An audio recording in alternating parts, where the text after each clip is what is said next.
Thank you all for being here tonight. My name's Mandy Remington. I'm a Johnson County supervisor, and we're here to talk about a pilot that Johnson County and our partners at Iowa City are working on together to improve how we respond to conflict and crisis in our community.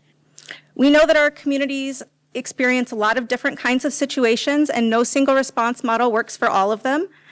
And this pilot, which is made possible by a grant opportunity funded by the American Arbitration Association, is going to expand the range of options that we have available.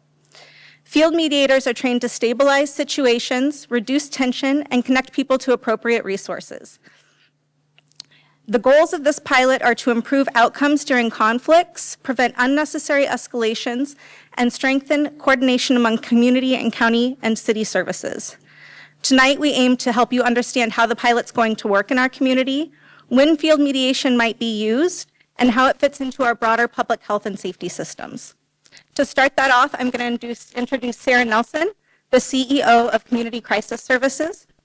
Since their mobile crisis team already responds to crisis in our situation with a field model, with clinically informed responses to mental and behavioral health situations, they were a perfect partner in this effort, which is going to cross-train their existing responders to also be able to respond to additional types of calls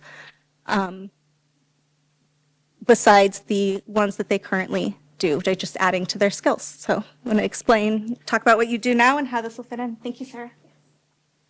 Hello, everyone. Thank you for coming tonight to learn a little bit about this. We're really excited to add more tools to our toolbox in mobile crisis. So I'll tell you a little bit about how we operate now, assuming that nobody knows anything. I know you're all going to have various levels of knowledge about mobile crisis. So we respond 24/7, 365, anywhere in the community that we are requested. People can access mobile crisis through the Your Life Iowa hotline or through 988 currently, and then we dispatch a team of 2 counselors out into the community to work with individuals who are experiencing a mental health crisis.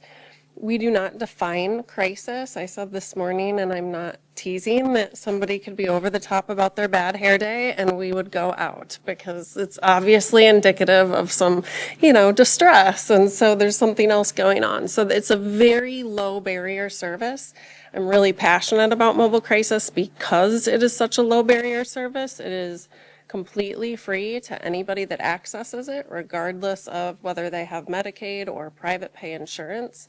Private pay insurance does not cover things like crisis services. So what that means is individuals on Medicaid can actually access these things easier than individuals with private insurance, although individuals with private insurance have no coverage for crisis services. There's not a private carrier in the country that covers crisis services.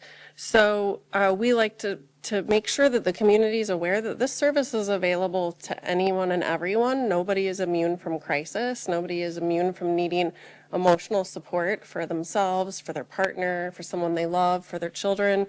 So we really try to ensure that the community knows that we're here all the time for whatever reason that you're requesting us.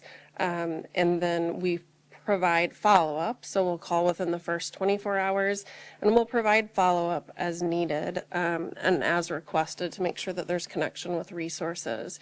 And there are times that we'll go out on repeat calls. In times of acute crisis, we might see the same individual 4 times a month for 3 months. So it's not limited to, we can only go out once per month. So it truly is a client-centered service that is available all the time at no cost. It's a really exciting program to be a part of. I was previously at Foundation 2 before Community, so I've overseen mobile crisis in Eastern Iowa for about 10 years at this point. I do not know of another mobile crisis program in the state of Iowa that has trained their crisis counselors in field mediation. So this is a really exciting opportunity to utilize those counselors in a different capacity. And when we talk more about mediation, you'll hear a little bit about how it's different than a pure mental health crisis and what that brings to the community. So we know with the hundreds of mobile crisis calls we get each month, that mediation skills would be really beneficial in a lot of those calls. We're also excited about the fact that folks could access this service by calling a separate line that they might not have called for mobile crisis, and we can market it in different ways. One of the things that we talked about in a launch meeting this morning that I've been thinking about all day is the stigma that the word crisis has, really across most cultures. And so I think that can prevent people sometimes from engaging, because they're like, this isn't a crisis, or other people have it worse, and then they don't get the support that they need.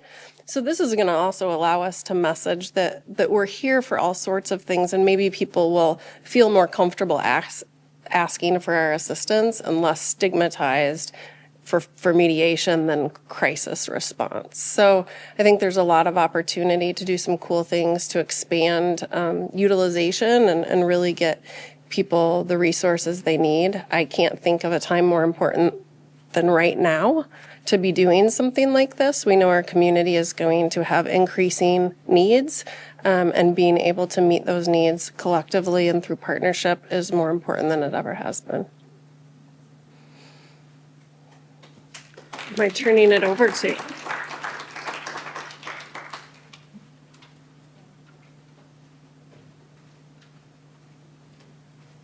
Good evening.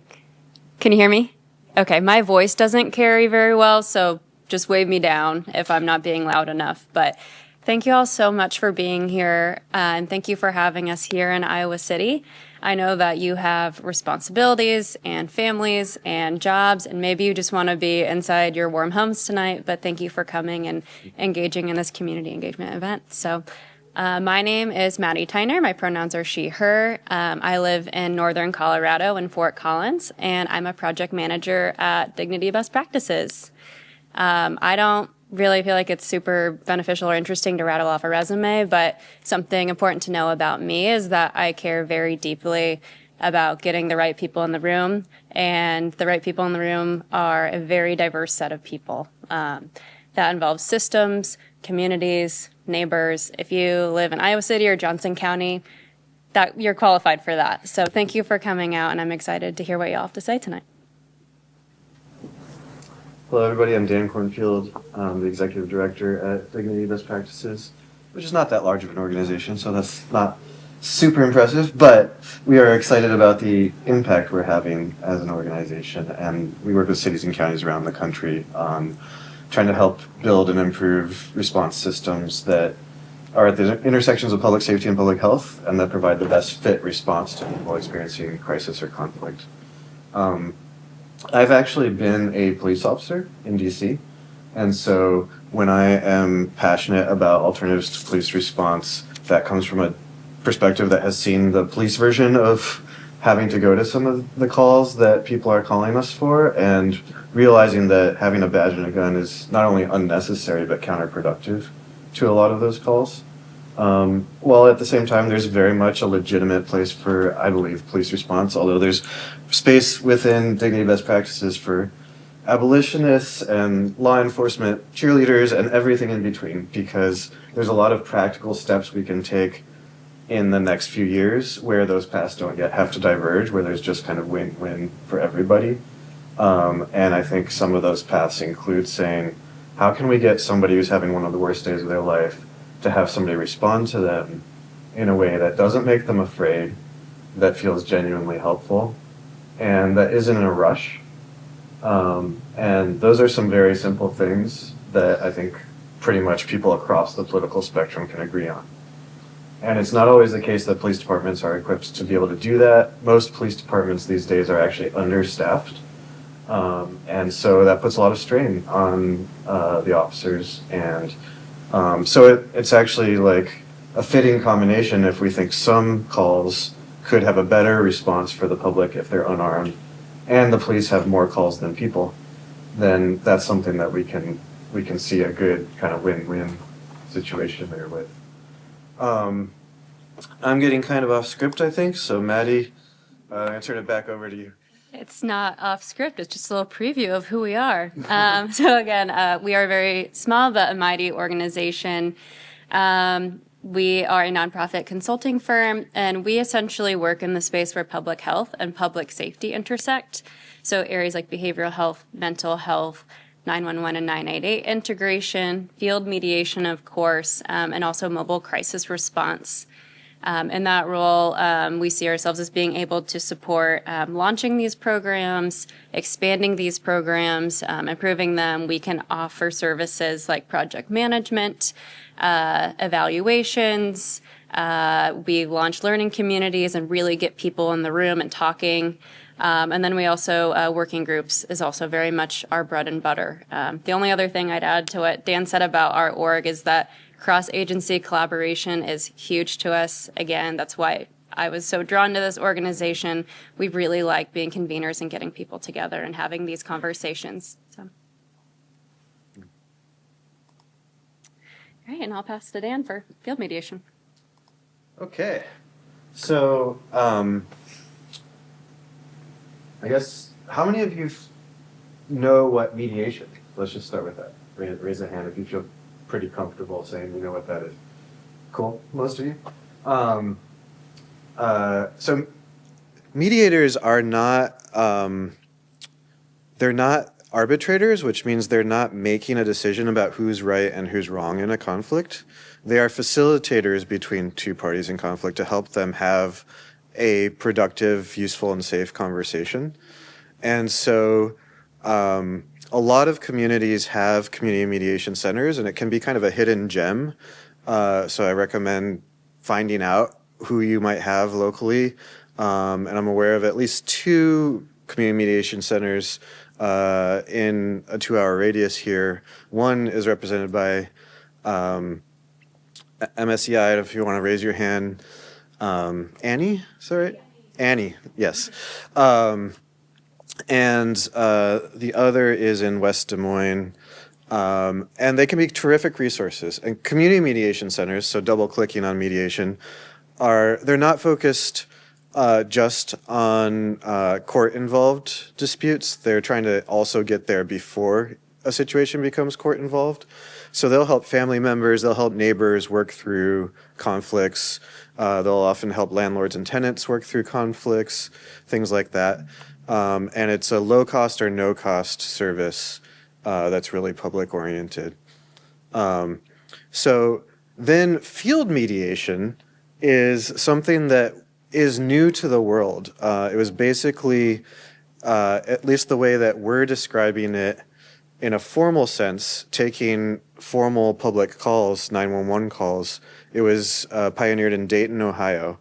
And they started taking those calls about 3.5 years ago. Our organization was the implementing partner for that project. So we started that about 4.5 years ago and built job descriptions and field protocol and training, and everything helped them launch the project. And then we went away and did more behavioral health stuff. And then we were like, holy cow, 3 years in and it's going great in Dayton. We should spread this idea to more places. So they have a terrific safety record, which is really important. I think a lot of people that are comfortable sending crisis responders to an individual in crisis might say, but going to a conflict call, don't we need the police for that? Because who knows what might happen next, how that might escalate. And that's a legitimate concern, right? I kind of held my breath for the first 3 months in Dayton, being like, is this going to be okay? But it totally was. And part of the reason is that whether you're a mediation responder, a crisis responder, or both, as long as you operate on a consent basis, that is, you're only there if people want you there, and if they don't want you there, you leave, that tends to keep everybody pretty safe, because nobody's feeling backed into a corner that they have to do a certain thing, or else there are certain consequences. So mediators are not enforcement, and we typically don't want field mediators to call the police as an enforcement action. They might have to call the police on very rare occasion for backup for their own safety. But if somebody else is saying, I don't want to talk to you, I want to talk to the police, that's fine. But that person should call the police themselves, because the mediators are not the conduit to enforcement. They're a separate service. from that. Crisis and conflict often go together. This is what this slide is about. Basically, when somebody's in crisis, they're beyond their coping mechanisms in some way, or at least that's one way to interpret a crisis. They often start not being fully able to handle their daily activities in normal ways, right? Sleep well, go to work, be confident in their own safety. But they also stress their relationships around them, right? So when somebody is struggling with addiction, for example, they might stay on a family member's couch, but then if they steal that family member's wallet, they might not be welcome there anymore, right? So there are stresses that happen as a cascade from crisis to conflict. And so any crisis response team usually deals with conflict already, as Sarah was mentioning, but we want to help those teams be formally trained in conflict response so that they feel more confident and have more tools at their disposal. Some of the same skills translate super well. So good crisis responders are already great listeners, for example. And being a good mediator also is very much about being a good listener. So a lot of things that like are already kind of like going to be 2/3 of the way there with a crisis response team. But then there are other things that really need practice, right? So how do I be warm while still being neutral so that the other party doesn't think that by my response to this person that I'm now on their side? And that takes practice, because as soon as the mediator is seen as being on somebody's side, you've lost the ability to play that neutral facilitating role. There are safety considerations. There's usually starting out separating the parties so you can really hear each person's story. And you've got to figure out as a mediator, are these people actually ready to talk to each other today? Or are they so up here and so angry that first we got to help them just feel heard and cared for, and then maybe tomorrow, the next day, or next week, they'll be ready to talk to each other. So it can be a multi-step process, but we see people really, really respond well to the process. The Dayton Mediation Center has gotten baked goods as thank yous and cards, and you were really there for me, and I'm going to tell everybody about this service. So that's always heartwarming to hear that people really felt like, hey, I didn't know what to do. I called a phone number, and pleasant surprise, it was super helpful and wonderful. So that's great. Let's go to the next slide. Okay, yeah. So here we can see crisis and mediation response fitting in as newer responses with the traditional first responders services. And that's part of our goal, because so much of the United States is pre-programmed to call 911 when they don't know what else to do, right? And we can give them other phone numbers, and 988 is a fantastic phone number. But it's probably... a lot of you probably don't know, 911 started in 1968. By 1985, only half of police departments were using it. So it took many, many years for 911 to become the number that everybody knew. It's going to take many years for 988 to become the number that everybody knows. But we're on that path, and I think we're going to get there faster, actually, than 911 did. But in the meantime, we need every caller in crisis to get to the best fit response, and that means working with 911 as well as with other partners. This word unstructured is really important here on the slide. So typical community mediators are very good at structured mediation, which means people have showed up at a time and a place to do a thing, they agree to be there. What we have to train for is unstructured mediation, which means it's a chaotic environment. People are yelling at each other on a porch. We show up, nobody's met us before. Maybe one of them called, the other person doesn't know we're coming. Or somebody across the street called and neither of them know we're coming, right? So we have to very quickly see if we can build trust in that situation and see if people are even willing to engage. And that's something that your typical mediators don't have to do in quite the same way, or they do it before they get to the mediation. So there's a number of things that are exciting about this, and I'm really excited to work with Sarah's team. We spent most of the day over there in a get to know them and ride along kind of environment. And, you know, they're professionals. So it's not going to be us professionalizing a team that's already professionals, but we do look forward to adding a tool in their toolkit. So here are some benefits of field mediation. It's good for the people in conflict. That's something that in our name, Dignity Best Practices, we're always thinking about the dignity of the person who's ultimately being served by the systems that we're trying to build. And so if it wasn't good for people in conflict, this whole thing would be pointless, right? But it is also good for surrounding neighbors, for other first responders, 911 call takers, and local government itself. It's a more cost-effective way to support people. It prevents repeat calls to emergency systems, because if neighbors can actually learn to talk to each other instead of be super angry about somebody's dog or somebody's lawnmower or somebody's truck touching their trash can or whatever it is, then you don't have to have a 911 call the next week and the next week and the next week. So it's efficient. And part of what's exciting about it is that capacity building, not just on the crisis response team, but in the community itself, right? How can we build capacity among our neighbors to be able to talk to each other? So if somebody comes to me with a noise complaint, one of the first things I ask is, have you talked to them when you weren't screaming? Like, sometimes they say yes, sometimes they say no. But if no, there's a first opportunity to try something differently, right?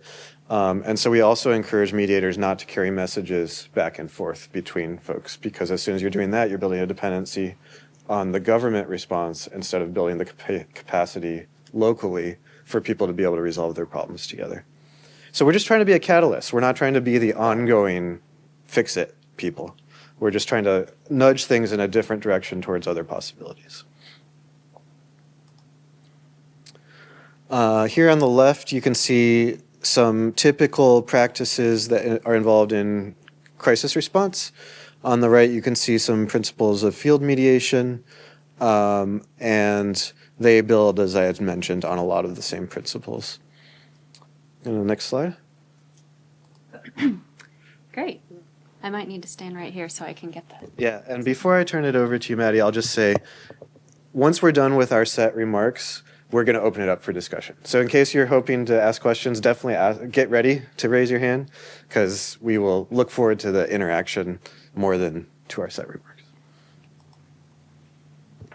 Great. So as Mandy was saying, thanks to the American Arbitration Association, we receive funding to provide technical assistance to 2 cities or counties in the U.S. from January 2026 to March 2027. We ran a competitive application process, and the 2 cities selected were y'all and the city of Chicago.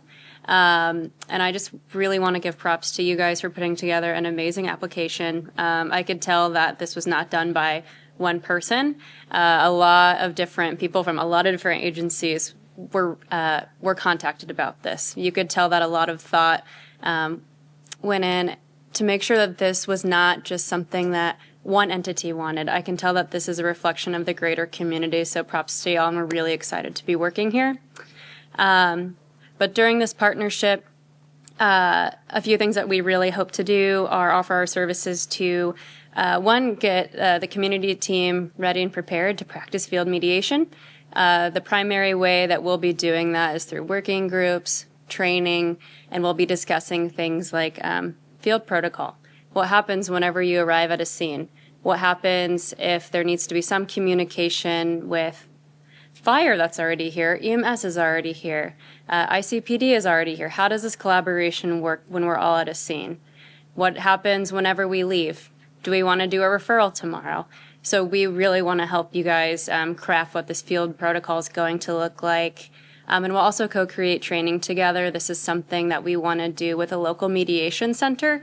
Dan and I have gone through mediation training. We know quite a bit about it, but really we want to get y'all plugged in locally so you can continue this education, continue trainings and conversations when we step away. We're going to build capacity, but really we're here to empower y'all. And something that community says is we're not fixers, and I don't see ourselves as fixers either. We're just here to be supportive and listen to y'all's needs. Great. So the two primary project goals, one, simply put, is we want to build a field mediation capacity within the community mobile crisis team. So the primary way that we're going to do that is get them cross-trained. They already have incredible skills. I got to go out today and see a responder help a woman experiencing suicide ideation, and it was very moving and grounding to me to see people out there doing this work. And we're going to get them to a spot where they can be doing field mediation calls as well. And in the long run, we really hope that continuing to upskill the community mobile crisis team, that this is going to pave the way for 911 dispatch calls. And I know that that might sound really daunting or maybe even scary, but this is something we are going to do in collaboration.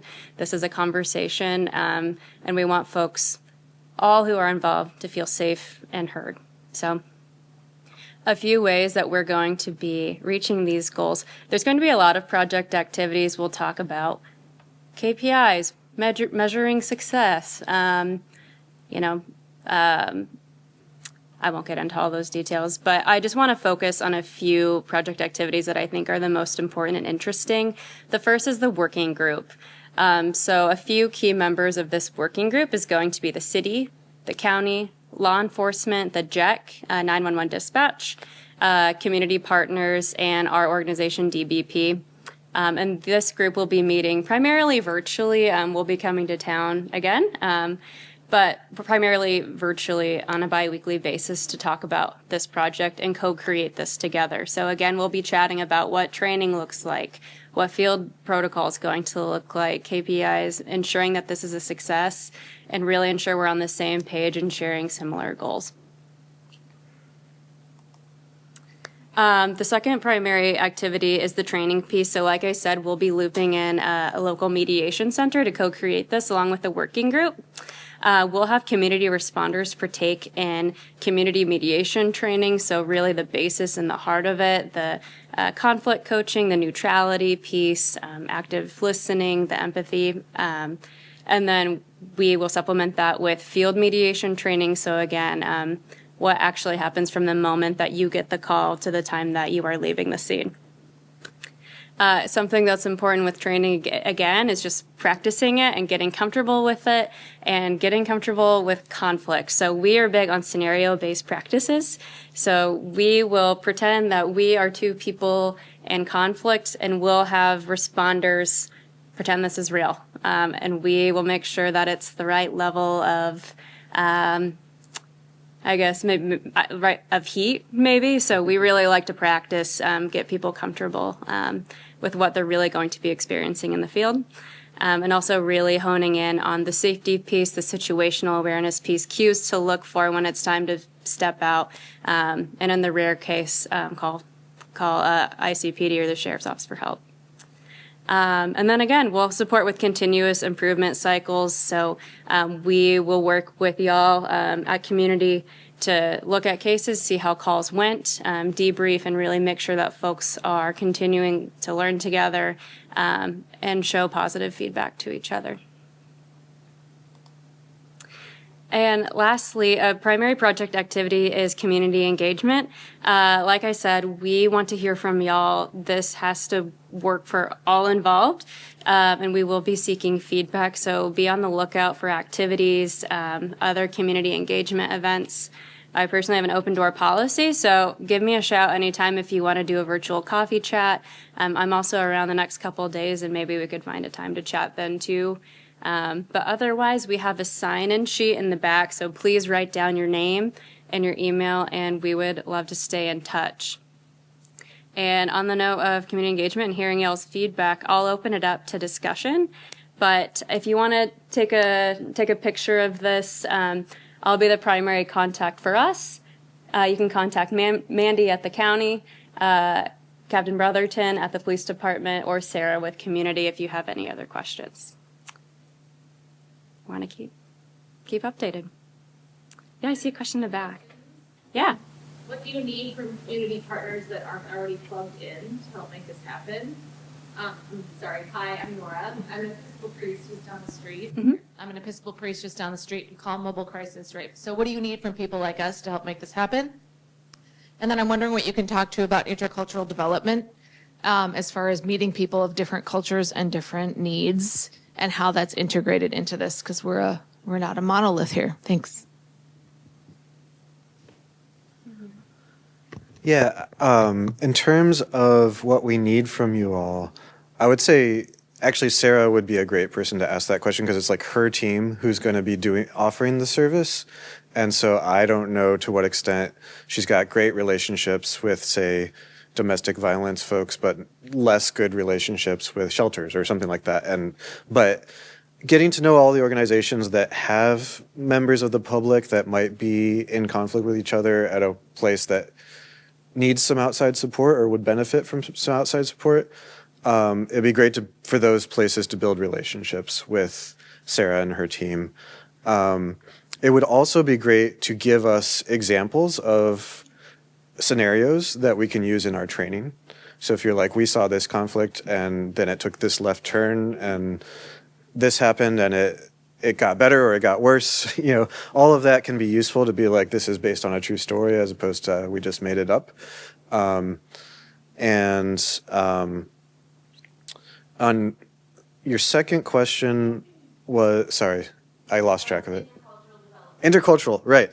So yeah, that's really, it can be a source of tension between neighbors, especially in East Dayton. There's a large Turkish community and there's other large immigration groups. And we were just learning this morning that some of the main language groups spoken here in the area besides English are Spanish, Arabic, and French. Languages are important, and ideally not just language lines, but having people available who can provide the actual interpretation services. I think that's a discussion that got started this morning. It would be great. Potentially, one option is to put together a list of volunteers that could support with that on kind of a shift basis, knowing that you won't be called all the time, but sometimes, and could you make yourself available? There might be other ways to do it as well. But obviously being able to communicate is important. But the cultural aspect is also super important because the same words don't mean the same things to different people, right? And something that might seem like a really supportive insight to one person might be insulting to another family. So trying to learn those things is really tricky. And there's no way that any responder can become an expert on all of the world's cultures. So then cultural humility becomes a really important thing, right? Asking questions, being observant, seeing if you're seeing a different kind of response than you expected to what you're saying and saying, what's going on here? Maybe I said the wrong thing, right? Because we can't always be prepared to always understand how to bridge across cultures. But when we have large cultural groups in an area, we really do want to learn some fundamentals about those cultures. Yeah. Yeah. Yeah. I think if you say it in the mic, it might get tracked on the recording. I'm interested more in hearing more about the buy-in plan for getting people in the community and institutions to buy into this. And I'm also the University of Iowa, both academic and healthcare, is such a dominating institution in our town. So I'm wondering about their role as community collaborator. Maybe, or not. So yeah, actually, one of the things that was really important to me as we started this process was to involve as many different parts of our community and as many different institutions in our community as possible. So invites to this work group have gone out to people across institutions. It's gone out to, the sheriff's department. It's gone out to the county attorney's office. It's gone out to the school district, DVIP, RVAP, neighborhood centers of Johnson County. All of these folks have been invited to the table because we want to create something that's actually going to work in our community for as many people in our community as possible. And that means we have to bring them to the table. And I believe, is it tomorrow I think you're right along tomorrow afterwards, involves the University of Iowa's crisis response team that they will be speaking with then as well as part of their site visit. Do you have anything to add to that? No, just reach out if there's anyone that we should be talking to. Yeah, will you talk though about like how you're going to get people to buy into this more? Like on a broader sense, like what is the strategy to get people to actually know and to get institutions, for example, to instead of calling the police, to know that they're going to start using this service instead? Like how does that work? Yeah. Strategy. Yeah, I think Just calling them to the table and starting to talk about it. yeah, I mean, we're just starting to develop the protocol right now. So I think in general, people tend to have more buy-in to things that they're part of developing, right? So if all of these different stakeholders in our community have a say in how we create this program from the beginning, they're going to have a natural investment and a natural buy-in to it. And then that'll ideally, spread through their institutions and the communities that they touch. And then there will also be, as it's developed, more of these types of events. They're coming back 3 more times scheduled, and we'll have some type of broad open to the community event every time that they come. And then in between if we need to too. I mean, so. Yeah, and I could kind of split that into 2 parts too. One is like design, and everybody's welcome to give us input on design, but also if you or an organization you're aware of or a person you're aware of is skeptical or hesitant about the direction we're going in, we'd love to hear about that now and see if we can like achieve common ground now.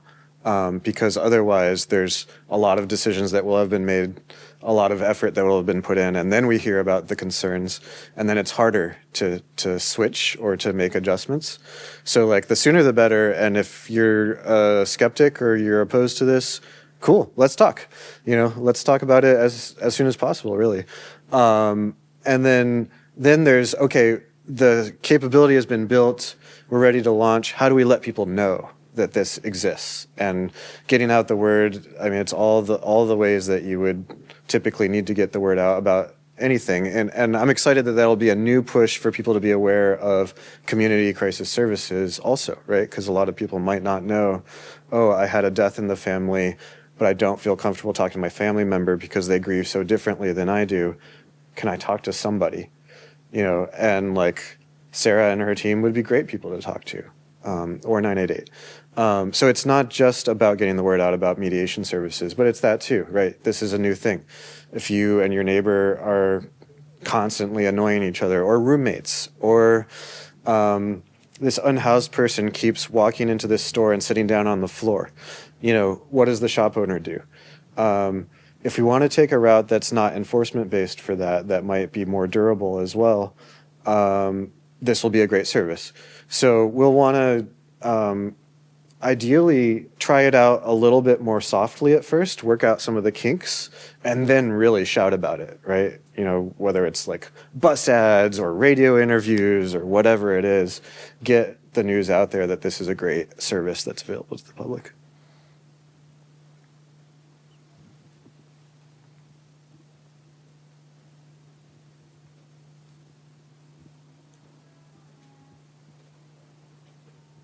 Hi there. Hello. Hi. My name is Oliver Weiland. I'm an Iowa City councilor here in beautiful city of Iowa City. Hope it's been treating you well. Sorry, it's extremely cold. But you talked about, it's very on my mind about buy-in, right? Not just with the community, but with institutions within the community, the buy-in, the trust. And I was wondering, in places like Dayton and other places where I mean, not even just field mediation, but any type of alternative response. What type of internal resistance with, say, like law enforcement or any other entities? How has that played out? How has that been dealt with, mediated, if you will? Mm-hmm. Yeah.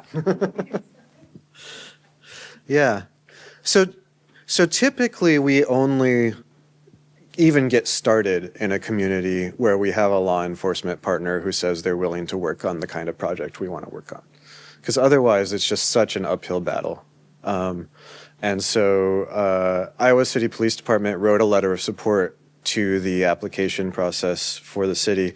And actually we got something like 13 letters of support. I forget the exact number. It was a lot, from youth services and from the city and the county and Mediation Services of Eastern Iowa. And so like that gave us some sense that there was like some broad interest across different community involved stakeholders. But the two that we're always trying to work on, and if it's not solid up front, we're going to keep trying to work on it, is the 911 center and the police department or law enforcement departments, right? In this case, we've got multiple municipalities and the sheriff's office. Because I guess what we have found is that if you want people to be able to have less contact with armed responders, then we have to build a tighter relationship with the armed responders. That's actually, it's counterintuitive, right? But we have to get as trusting as possible with them. Otherwise, they're never going to okay opening the gates to more calls flowing in a different direction. Examples of that, we like to go on ride-alongs, and we encourage also you guys to go on ride-alongs with each other. We're going to encourage the police tomorrow to go on ride-alongs with Sarah's team, and vice versa if Sarah's team hasn't been on police ride-alongs, because you gotta learn about each other's perspective, right, and how those work. In the case of Dayton, we had I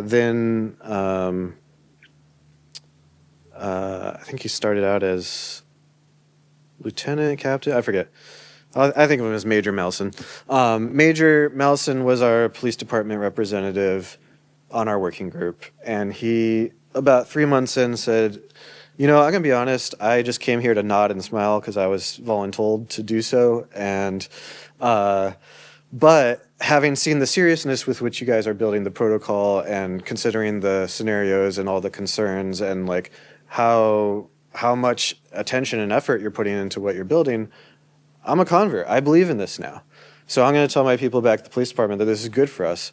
And my guys don't want to go on these calls oftentimes anyway. They just want to know that it will be handled reliably, right? Because it's annoying to go through a different circuit and half the time it doesn't work, and then we have to go anyway, and it just takes longer for the whole situation to be resolved. So police typically are supportive if they can see that it's a reliable response and that it's a safe response without them having to be there on scene to ensure the safety of the situation on a regular basis. They're happy to come sometimes, just like they would for EMS, right? But they don't want to. If they have to come all the time, then it's pointless, right? You're dragging out multiple resources. So the working group model really helps because hopefully we build trust, and that creates ambassadors back to the different agencies. We had. I would say also stats once it gets started, right? So once we delivered our 3 months in the field report to the city commissioners in Dayton, the police chief was there and he said, I would be happy for the city to hire more people onto this mediation team because he saw that it was good for his team, right? So to some extent, the proof is in the pudding, and you're not going to be able to get that kind of buy-in until you actually experience it together. Also, there's a delicate balancing act for these teams not to be seen as police light or part of enforcement, but they can be supportive of the police. So we were talking about languages earlier. The mediation team usually had one or more Spanish or Portuguese speakers, and they had radios, and the police would sometimes call them to come translate for the police. And that was actually a good thing as long as it was clear that they weren't participating in an arrest or something like that, to not blur the lines of whether this is an enforcement team, because it meant that the police officers got to know the mediators and got to see them as part of the broader public safety team. So that kind of interaction can be really helpful. Other questions? Anybody think this is maybe not such a great idea and want to be brave enough to ask a challenge? Yeah. Okay. Against this marriage. No. Not what I'm saying. So my question to you is, the examples you have given are neighborhood disputes, de-escalations in regards to nuisance calls as such. What happens when you are called to something that has the potential for escalation and violent conflict. How does that fit into your plan? Yeah.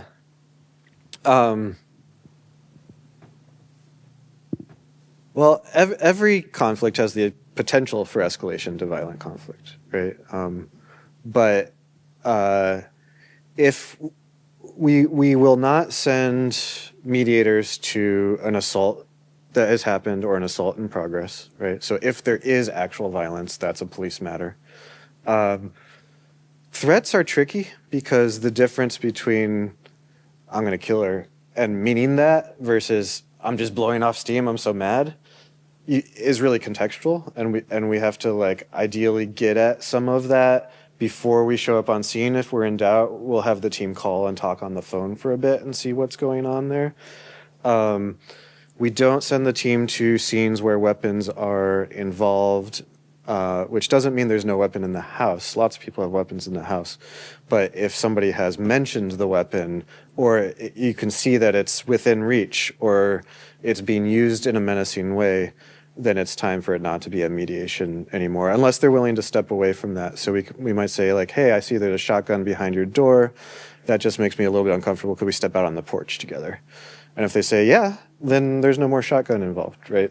But if they say no, that's a good sign that this is not a mediation that should continue. So, yeah, in terms of whether something could escalate, we recommend that people always respond in pairs, and you can have somebody lead a conversation so they're focused on the person they're talking to, but somebody else is watching the scene for safety. And so that way, if an uncle you didn't even know was involved rushes down the stairs, you can be like, oh, the situation's changing, uncle, or whatever. And so situational awareness is part of the skill set of being a crisis responder. But this is not new, right? Social workers have been knocking on people's houses, doors, and going into people's living rooms for decades.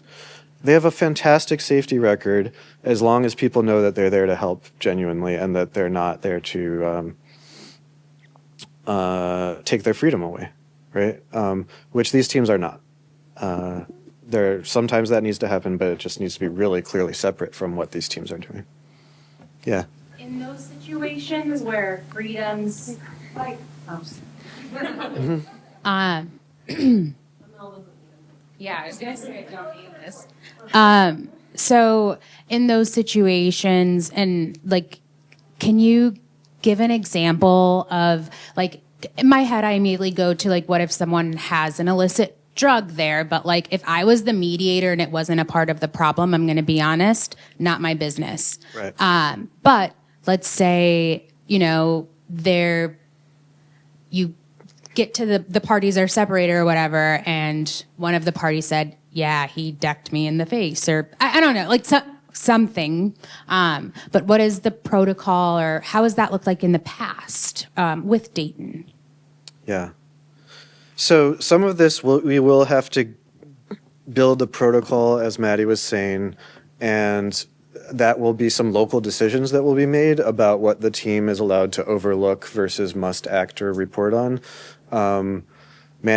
Sarah's team are already mandatory reporters for things like child abuse and neglect, or probably elder abuse, and so those things would still be in place.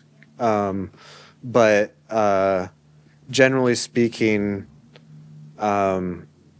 if it comes out that somebody like shoplifted or something, that's just not what the mediator is there for, right? And if somebody else is like, and I want to press charges, you can say like, that's your right. You can call the police separately.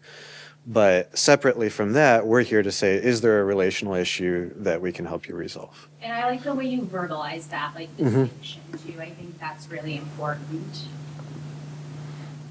Sarah, did you have something? Yeah, I was just going to add that, part of what makes this just a no-brainer to add to the tool set is that we do have a lot of existing framework that we've had for a decade to dispatch people into the homes of our clients and the community safely. And I've done that at 2 organizations in Iowa with absolutely no injuries, no death, no incidents. And so that really is the concept of relational safety. I oversaw bond commissioners in the Boulder County Jail, and they looked at me like I had 4 eyeballs when I said, if you shake their hand and treat them like a human being, you're creating safety if stuff pops off.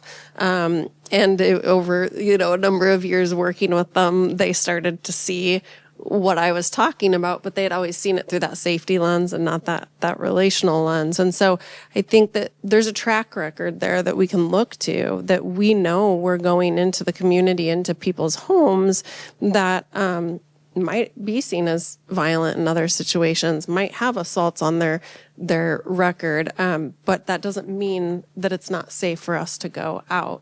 We currently do the screening for weapons and, what's the scene look like. And then most importantly, because I think people worry about this, is even though our goal is always diversion from law enforcement and hospitalization if it's not necessary, that doesn't mean that there's not protocol to escalate to law enforcement immediately when the situation calls for it. So with mobile crisis right now, we're able to divert 97% of all calls from hospitalization and law enforcement. That other percentage is either going to the hospital for an inpatient stay, or we had to call law enforcement based on the situation on scene.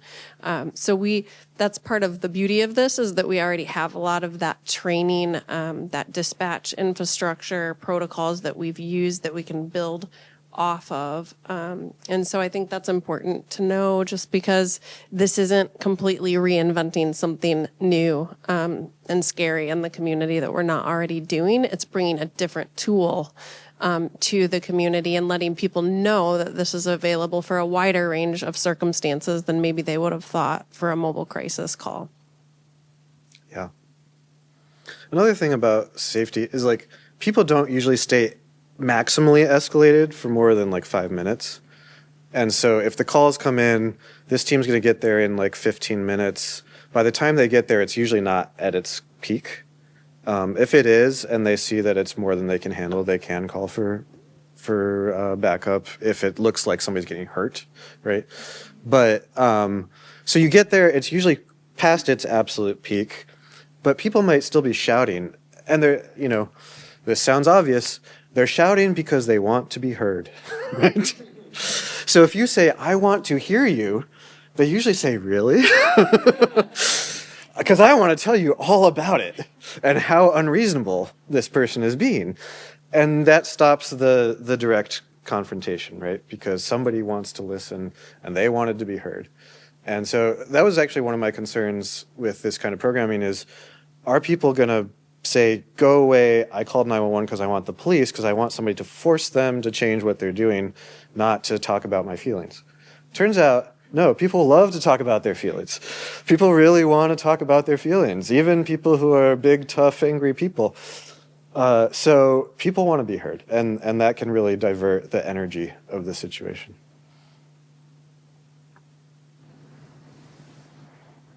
I have a question. Mm-hmm. So, we talked about the importance of cultural humility and cultural responsiveness.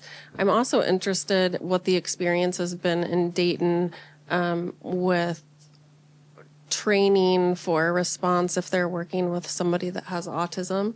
If they've been trained to identify that and understand how that might impact the communication and the mediation. I mean, that's something we see in all of our crisis programs, a pretty significant number of folks that are neurodivergent. And so that's always of interest to me when we talk about being inclusive, that there are very different needs for that population, and being aware of what those are is really important.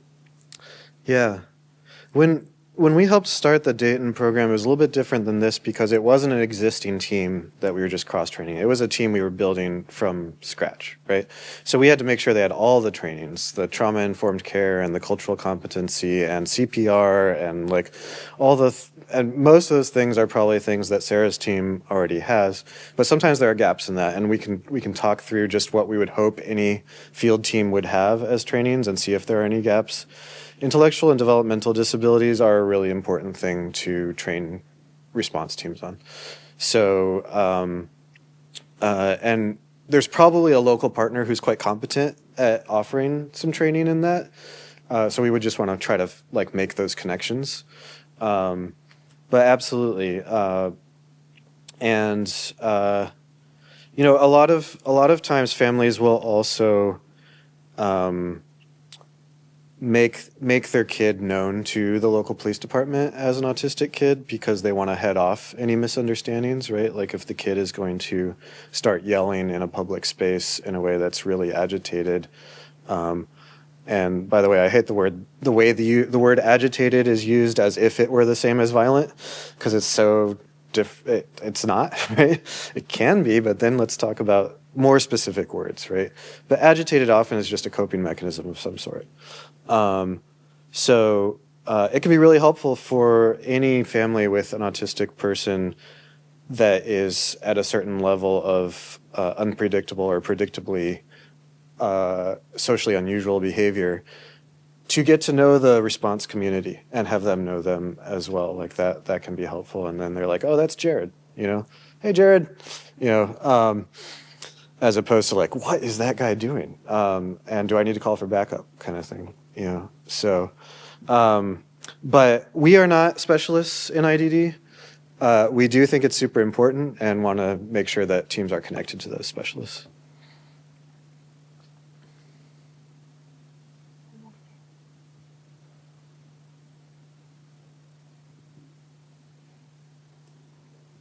Are you guys eventually training the dispatchers too to understand when to dispatch you guys versus the police? And I'm just curious about how that works.